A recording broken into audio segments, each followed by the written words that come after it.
So this demo is going to show you how you can use the grid on your homework booklets to draw the cylinder and any other object, because you'll see as you go through your homework tasks that everything has a grid on the right hand side. Now you have three choices. You can use the grid on the sheet of paper and work from that, or you can draw the same object but do it on a sheet of white paper where there's no grid if you feel confident without the grid. And similarly, you can choose a similar object. So for example, in this case, you might choose a cup or a beaker or a glass or even a vase, possibly. If you look at some of the other homework activities throughout your booklet, you're asked at one point to do a drawing of a trainer. You might have another trainer that you want to draw. It might be your own eye that you would like to draw rather than the one that's in the black and white photocopy here. The same with the lips, etc. So each homework has three choices. You can draw it on the grid, you can do it on a sheet of white paper without the grid, or you can choose a similar object. So this demo is going to show you how you can use the grid to help you get the scale, the proportion and the size of your object, whatever that may be, as accurate as possible. So, looking at this one here, the first activity after your tone and mark making exercise is to draw this cylinder. Now, if I look in the top left-hand box, there's nothing in that top left-hand box in terms of the shape. But once I get to this box here, I can see that more than halfway over to the left-hand side is the start of that ellipse for the top of the cylinder. And then it comes down into the second box down, and then it goes round here and actually goes through that cross here between these two, round. Oh, and I've actually done a wee bit more there than I need to because it's only a tiny, tiny little bit, and it comes round like so.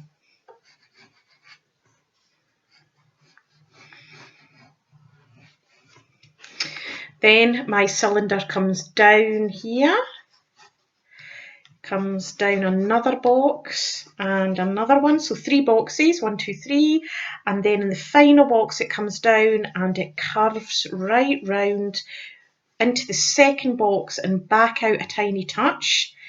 Then it comes up, another one it goes up, next one it goes up, and next one it goes up, like so. There we go. So that's me drawing the basic outline shape, and then I've also got in the background this line here for where it's the table the cylinder is sitting on.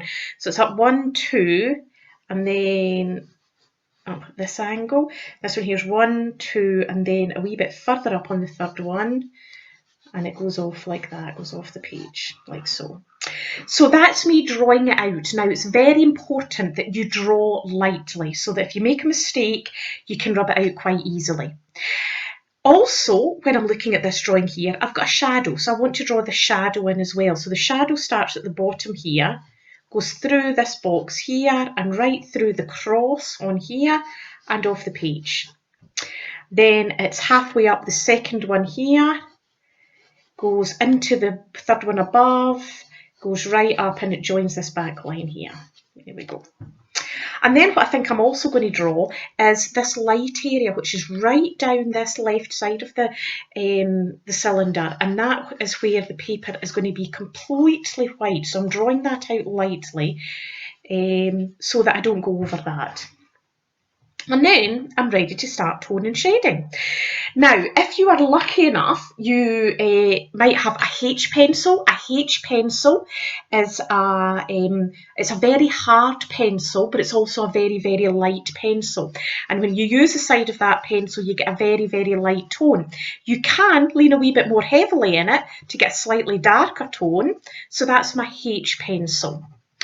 And a 2B pencil is another really, really good one to have because it's a much softer pencil than the H, and it's also darker. And when I lean on that, it creates a significantly darker tone, but I can also lean a wee bit more heavily to get it darker as well. So that's my 2B tone.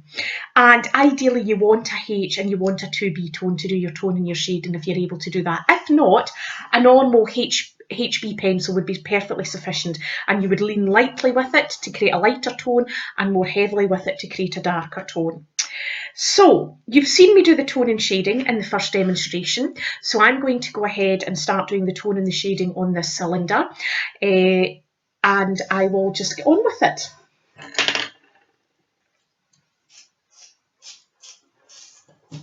And I'm going to start off with the lighter areas. Like I do with all my drawings, I'm always starting off with the lighter tones and gradually building up to the darker tones.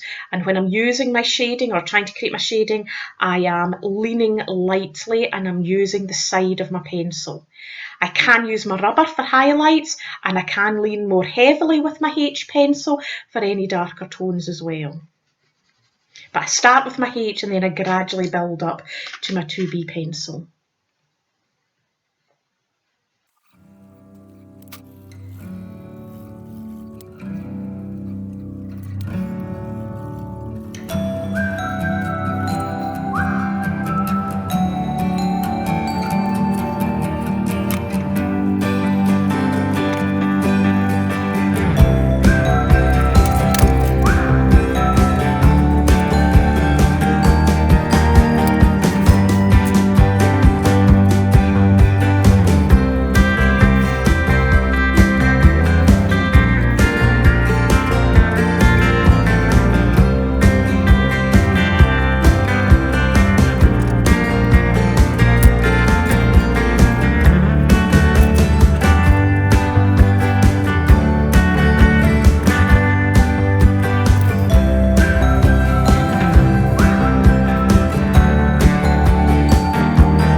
And don't forget to do your self-assessment at the bottom.